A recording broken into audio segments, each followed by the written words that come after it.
guest is one of Australia's most recognised and recognisable citizens. In fact, his image is on the signs of many New Zealand retail stores. He's Dick Smith, the entrepreneur, founder of the Dick Smith electronics retail empire, and later of Dick Smith Foods.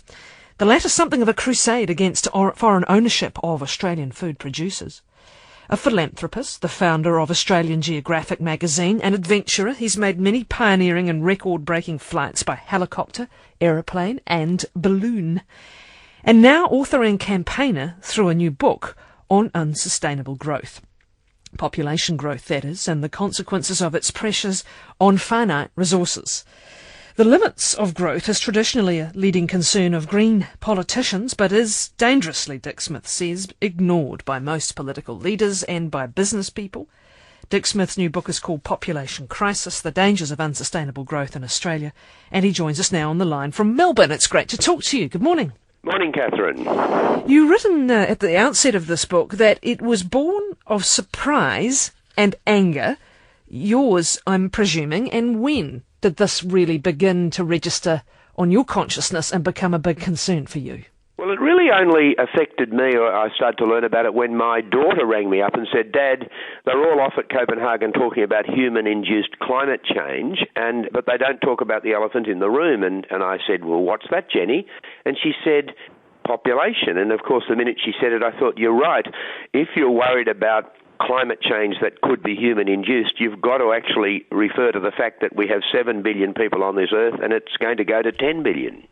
This is kind of a personal book in a way, isn't it? You're writing it with your own children, your own grandchildren in mind, and your own curiosity took off, really. What did you do? Did you go and talk to a whole bunch of experts to form your own views on it? Yes, I did. Look, I'm a wealthy capitalist, but basically I'm a car radio installer, so I did what I normally do, is ask advice from the best people. And the thing that I worked out was that our whole economic system is not sustainable. Here in Australia, and I'm sure it's the same in New Zealand, the catchword is sustainable. Every politician mentions sustainable housing, sustainable population growth. But the problem is the economic system that we live by in the Western world, which is one of perpetual growth in the use of resources and energy, that's actually not sustainable. And what I show in the book is we can have a fantastic system of capitalism which is not based on this exponential growth in resources. We can actually grow in quality of life and efficiencies and removing waste. We just can't keep using more resources and having more people all the time to solve all of our economic problems. It's an interesting cycle, your life, in that respect, isn't it? Because your hugely successful empire, the Dick Smith electronics train, was built fairly and squarely on the old model of growth is good and mass consumption and constant updating of products so that people buy more. So you've come full circle from where you started. Absolutely, and of course I'm being criticised for that I've benefited greatly from this sort of growth mantra, and now I'm ratting on my class in effect. But there's absolutely no doubt I'm now concerned about my grandchildren. I have a little 2-year-old grandchild, and she could live to the end of this century, and there's no doubt in my mind that this ridiculous growth mantra. So you've got to understand that the reason we have growth now, the reason we have goods that only last a couple of years, is that's the only way we can keep people employed. Up until about the Second World War, our productivity gains from capitalism were used to reduce working hours. Since the Second World War, the only way we've kept people employed is to make more stuff. And so if you go into a typical shopping centre, I'd envisage half the stuff there is not really necessary. But if we stopped buying it, the whole economy would collapse. That's how ridiculous it is. When you started your business, what did you have in mind for it? I know right from the start you were installing the car radios, fine. You clearly had bigger dreams. You went off overseas, and back then you were a student too. You were studying merchandising models and methods, and introducing a whole bunch of innovations when it came to marketing.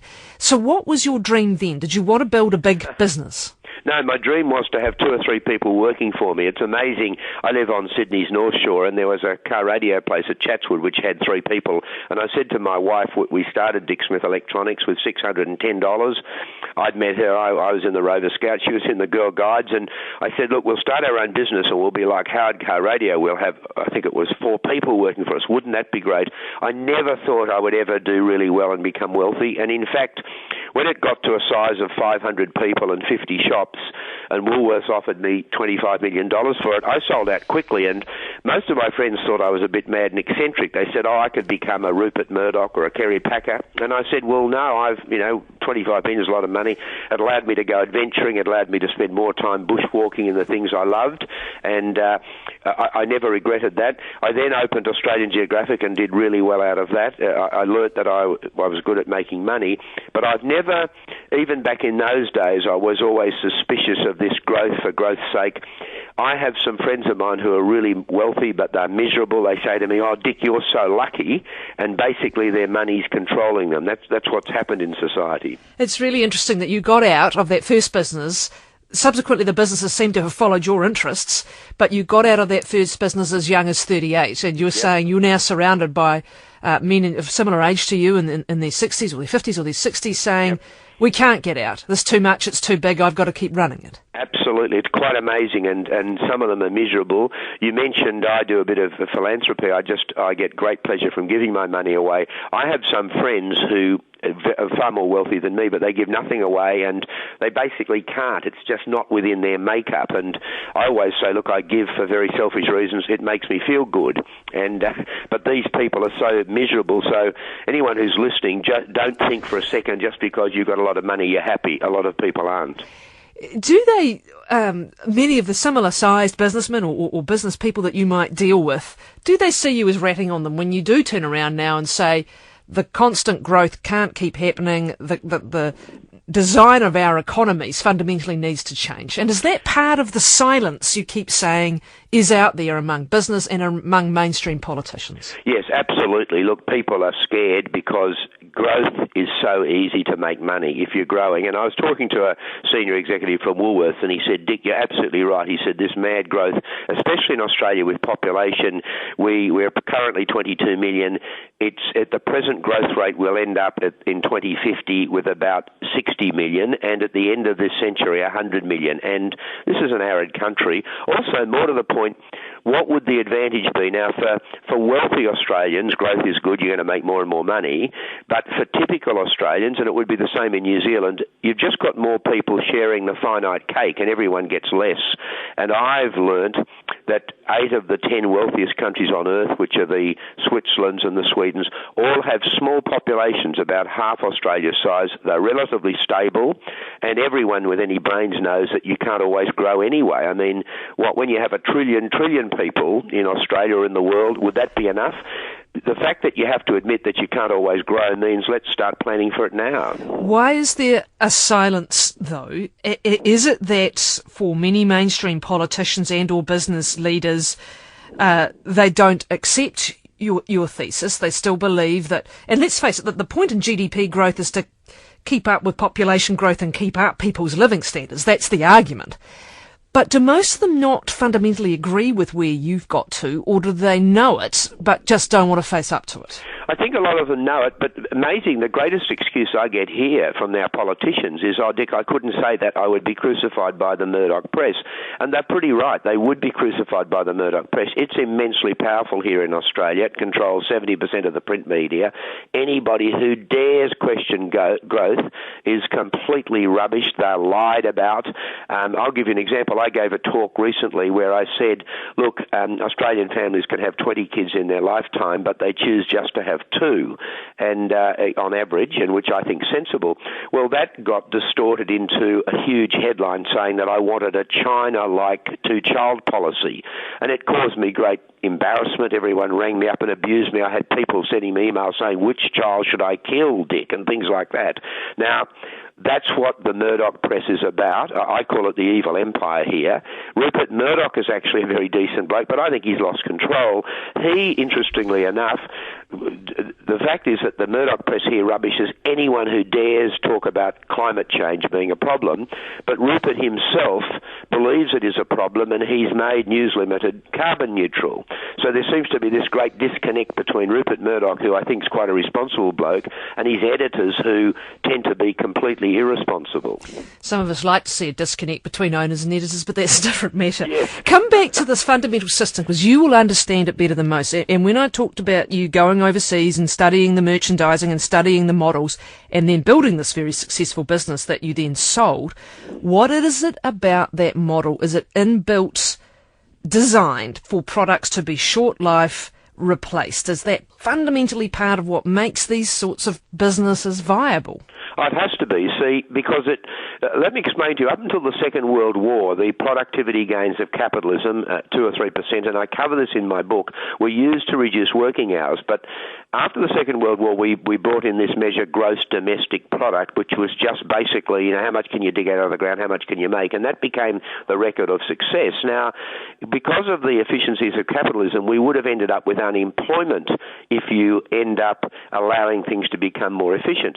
So the way you solve the problem is you just make more and more stuff which doesn't last, and that's the only way you keep people employed. So if we tried to make a quick change now from our very unsustainable system to a sustainable one, we'd end up with millions unemployed. So it has to be done slowly.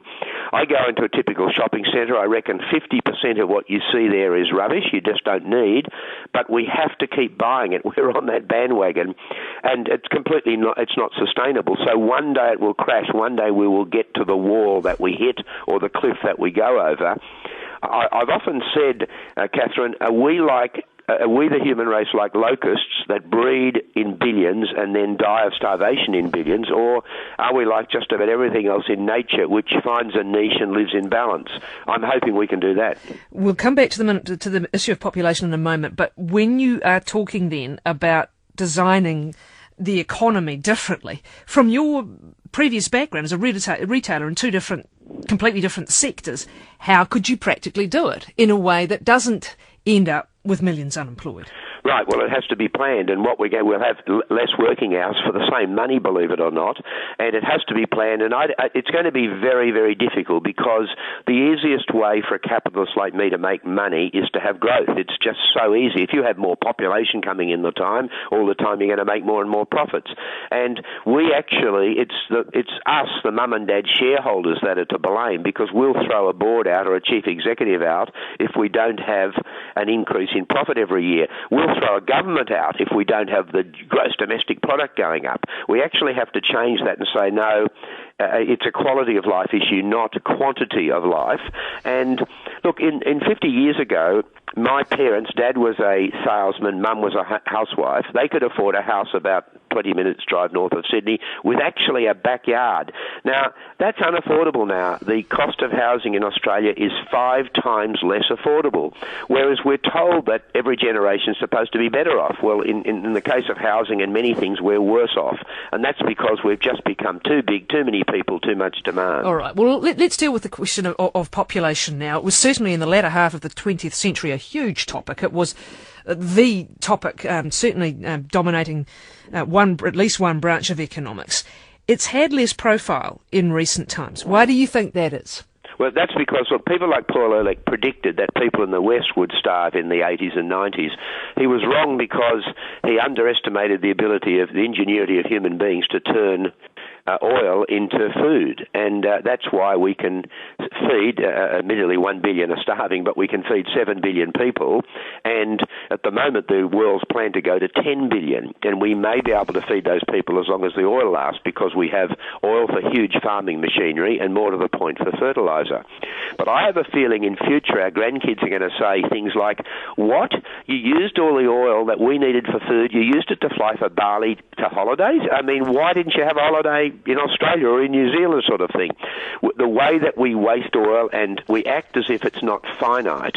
So I think and I cover this in the book, we're going to be in for some real problems in future, or not people of my generation, but people of future generations. The issue is, why has it gone off the boil as a major subject of concern? And I'm wondering if now most of the world's leaders and thinkers are now focusing on mitigating the effects of what happened last century. But basically the UN is predicting the population to reach perhaps 10 billion, perhaps 9 billion around mid-century, and then to level off.